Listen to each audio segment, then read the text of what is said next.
नमस्कार बच्चों, क्लास 11 हिंदी। बच्चों, कौन सा पाठ चल रहा था? घर की याद। पाठ आपका पूरा हो गया है लगभग। घर की याद। कवि, ये कविता है, कविता, ठीक है। और कवि हैं भवानी प्रसाद मिश्र, ठीक है। ये याद रखिए आप, घर की याद। तो पूरा पाठ अगर एक सार में बताया जाए तो स्वतंत्रता आंदोलन के समय बहुत से लोगों ने अपनी आहुतियाँ दी हैं। किसी ने जान की, किसी ने अपने जीवन की, किसी ने अपने समय की, किसी ने अपने घर परिवार की, किसी ने अनेक यातनाएं सही हैं, किसी ने अपने जिंदगी के अनमोल क्षणों को देश सेवा में लगा दिया है। बहुत लोग ऐसे हैं कि जिन्होंने जाना ही नहीं कि उम्र कब कट गई, देश के नाम करके चले गए। कुछ लोग जेलों में जिनका जीवन बीत गया। और हम सोचते हैं कि ये जो देश है इसमें क्या हुआ, किसी ने क्या किया और हमने क्या किया, इन्होंने क्या किया। हमने क्या किया हम ये नहीं सोचते, हम ये देखते हैं कि उसने क्या किया, लोगों ने क्या किया, सरकार ने क्या किया, है ना। हम सरकार को दोष देते हैं, समय को दोष देते हैं, और हम क्या करते हैं इस पर कभी भी हम विश्लेषण नहीं करते, आंकलन नहीं करते, और हर चीज़ दूसरों पर, हर दोष को दूसरों पर डालने की सोचते हैं।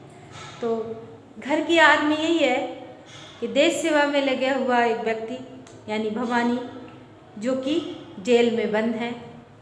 आंदोलन होते थे, बहुत से लोगों को जो है पूरा का पूरा एक काफिला कह सकते हो, अंग्रेज जो थे बस उनको ये नहीं देखते थे कि क्या है कैसे है, उनको जेल में ठूस दिया जाता था। सालों वहाँ लोग बंद रहते थे। यातनाओं का तो दौर जो चलता था वो सुनकर तो रोमांच, क्या मतलब रोमांच तो नहीं, सिहरन आ जाती है जब सुनते हैं। मन बड़ा मायूस और दुखी हो जाता है कि हमने देश के लिए हमने क्या किया, और हमारे जो बड़े जो लोग हैं, हमारे शहीद हैं, जो हमारे जो देश के लिए लगे हुए, उन्होंने कितनी कुर्बानियाँ दी हैं, है ना। तो इस तरह से हम नहीं सोचते हैं बच्चों। कई बार सोचना चाहिए। आप लोग तो एक ही काम अगर कर लें तो आप देश सेवा करेंगे। आप अच्छे से पढ़ लें, वीडियो देख लें, चेक करें, देखें, लेकिन नहीं देखते हमारे बच्चे। और बार बार ये आता है कि हम पढ़ाएं अच्छे से, हम पढ़ाएं अच्छे से। कम से कम आप देखें तो अच्छे से, तो हम पढ़ाएंगे, है ना। आप देखेंगे ही नहीं तो हमारा पढ़ाना किस काम का। ये वीडियो अगर कुछ बच्चे देखते हैं तो शायद थोड़ा मन उनका मतलब कि चलो आज हम थोड़ा थोड़ा ही सही देख लेते हैं वीडियो। तो देखिए बच्चों, और खुशखबरी यही है कि आपके स्कूल शायद खुल जाए। 18 तारीख से आपके स्कूल खुल जाएंगे, है ना। तो आप अब आने की तैयारी करें, आए, घूमें। वैसे आदत तो पड़ गई होगी खूब आपके, जैसे कहते हैं ना, खूब आपको बैठने की सी आदत हो गई होगी। घर में आराम से उठते हैं लेट से, तो अपनी आदत अब सुधारना शुरू कर दें। स्कूल खुलने वाले हैं 18 तारीख से। ध्यान रखिए बच्चों, और जैसा होगा आप नोटिस देखा करिए, व्हाट्सएप पढ़ा करिए, न्यूज़पेपर देखा करिए, जो भी जानकारियाँ होंगी आपको मिलती जाएंगी। तो ये क्वेश्चन आंसर में भी सिंपल मैंने लाइव क्लास में करा दिया था, सारा कुछ करा दिया था, लेकिन फिर भी मैं सोचती हूँ हो सकता है बच्चे वीडियो देखें, इसलिए मैं आपको करवा रही हूँ। एक बार मैं सार फिर से पढ़ रही हूँ पूरा, और देख लीजिएगा। यह कविता सन 1942 के भारत छोड़ो आंदोलन के दौरान लिखी गई थी।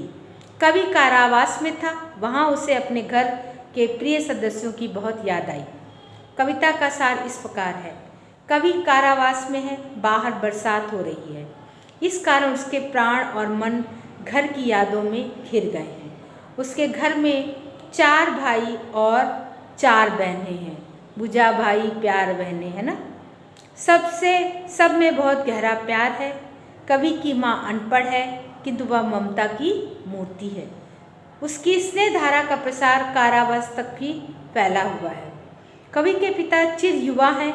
चिर युवा मतलब हमेशा युवा बने रहते हैं, यानी कि अपने कार्य से, अपने हाव भाव से, अपने व्यायाम करने की जो उनकी स्वभाव है, आदत है, उन सब से उनका जो चिर युवा बने रहते हैं, मतलब बहुत समय तक युवा बने रहना। बहुत सारे लोग युवा अवस्था में ही बुजुर्ग से लगने लगते हैं, ऐसे लोगों के लिए उन्होंने कहा चिर युवा, बहुत मतलब हमेशा जो युवा बने रहें।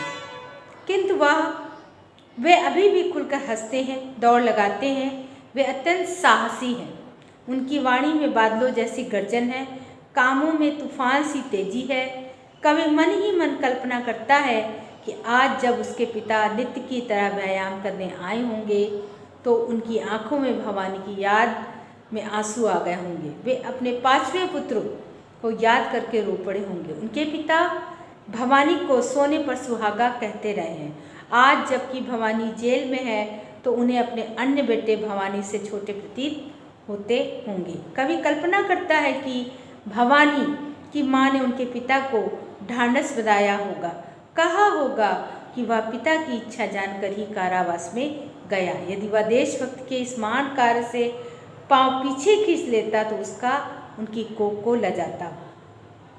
तब पिता ने अपने आंसू रोक लिए होंगे, और जब इस तरह की बातें हुई तो पिताजी को आंसू आ रहे होंगे और अनायास उन्होंने बलपूर्वक अपने आंसू रोक लिए होंगे। कवि सजीले सावन को अपना संदेश वाहक बनाता है। कवि सावन को, वर्षा को अपना संदेश भेजने का साधन बनाता है, संदेश वाहक बनाता है। जो संदेश वाहक का मतलब होता है जो संदेश ले जाता है, उसको संदेश वाहक कहते हैं। उससे प्रार्थना करता है कि वह चाहे कितना भी बरस ले, किंतु उसके पिता के मर्म को दुखी ना करे। वो बरसे लेकिन उसके माता पिता की आंखें ना बरसे, यानी कि उसके माता पिता दुखी ना हो, दुखी होकर उनके आंखों से आंसू ना बहे, अश्रुधारा ना बहे, इसकी वो प्रार्थना करता है। वह पिता को जाकर बताए कि भवानी जेल में मस्त है। और क्या कहता है कवि कि संदेश वाहक यानी सावन से कहता है, संदेश ले जाने वाले सावन से कहता है कि उनसे कहना कि भवानी जेल में मस्त है, लिख रहा है, पढ़ रहा है, काम कर रहा है, लोग उसे चाहते हैं। और सबसे बड़ी बात क्या करता है, वो ऐसा नहीं कि दुख में दुखी है और खाना पीना छोड़ दिया उसने, वो डटकर भोजन करता है, खाता पीता है, खेलता कूदता है और मस्त रहता है, मज़े में है वो। कभी उसे सावधान करता है कि कह तो रहा है लेकिन ऐसा नहीं है, वो झूठ एक तरह से कह रहा है, बोल रहा है कि कहीं वह गलती से उसकी वास्तविक स्थिति के वर्णन न कर दे, और वह उनको चेतावनी देता है कि कहीं तुम ऐसा न कह देना, न बक न देना, शक न देना, यानी कि तुम उन्हें किसी तरह से कोई शक न होने देना कि भवानी जेल में खुश नहीं है, भवानी जेल में दुखी है, वो उसका मन नहीं लगता है, वो कुछ करता नहीं है, शांत रहता है, किसी से बात नहीं करता, कुछ ऐसा मत कह देना। वह उसकी वास्तविक स्थिति का वर्णन ना कर दे, कहीं यह ना कह दे कि जेल में भवानी उदास, मौन और बेचैन है। ठीक है, तो ये मैंने आपको समझाया है। और काव्य सौंदर्य में जो विशेष सौंदर्य होता है सब में इस तरह से आएगा। मिश्र की भाषा बातचीत के समान सरल, सहज, प्रभावपूर्ण और अनुभूतिपूर्ण। ये पूरे काव्य में कुछ भी आए या काव्य सौंदर्य आए तो ये सब आपको ये लाइन जरूर लिखनी है। छोटे छोटे वाक्यों और तुकों के सारे कविता सचमुच मनमोहक बड़ी। ये पॉइंट और ये पानी गिर रहा है, घर नज़र में तिर रहा है, अगर काव्य में है तो लिखेगा। कोई काव्य ऐसा है जिसमें इसका प्रयोग नहीं हुआ है तो आप ये नहीं लिखेंगे, उस शब्द का प्रयोग लिखेंगे। जैसे देखिए ये है, चार भाई भुजा बहने, प्यार भाई भुजा बहने, तो इसमें आप थोड़ा अलग हो जाएगा। ये चीज़ें वही रहेंगी, भाषा वही रहेगी, बाकी बात बदल जाएगी। समझ में आया?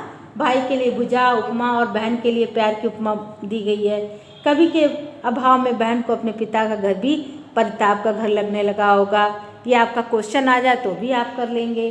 प्रश्न शैली का मनोरम प्रयोग है। भुजा भाई में उपमा और अनुप्रास का प्रयोग है। तो इस तरह से आप जैसा काव्य होगा, 2-3 चीज़ें तो लगभग समान होती हैं।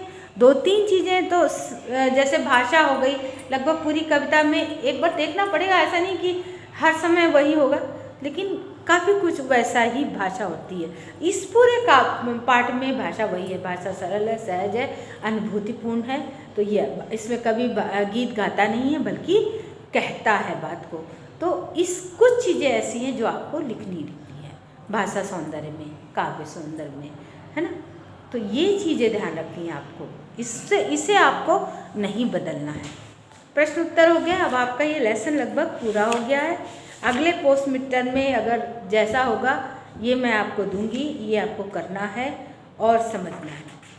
क्वेश्चन आंसर भी आप समझ लीजिए, करने का प्रयास करिए, बहुत सिंपल है। प्रश्न उत्तर, चंपा का भोलापन, सॉरी चंपा कहाँ से आ गई, चंपा बाद में आएंगी, ठीक है। भुजा भाई प्यार बहने का क्या आशय है। रात भर वर्षा होने से कवि को अपने घर की याद आ गई। उसे घर के सदस्यों के साथ हंसी खेल करते हुए मनोरम दिन याद आ गए। परिणाम स्वरूप उसके प्राणों में और मन में यादें ही यादें समा गई। पानी के रात भर गिरने और प्राण मन के गिरने में परस्पर क्या संबंध है, ये संबंध आपको बताने हैं। जो मैंने आपको बताया, बड़ी बहन उमंग से अपने मायके में आई होगी। उसने सोचा होगा पिता के घर जाकर अपने भाई बहनों से मिलूंगी, परंतु वहाँ जाकर उसे पता चला होगा कि उसका छोटा भाई भवानी जेल में है, तो उसे बहुत दुख हुआ होगा। इस कारण उसने बाप के घर को परिताप का घर कहा है।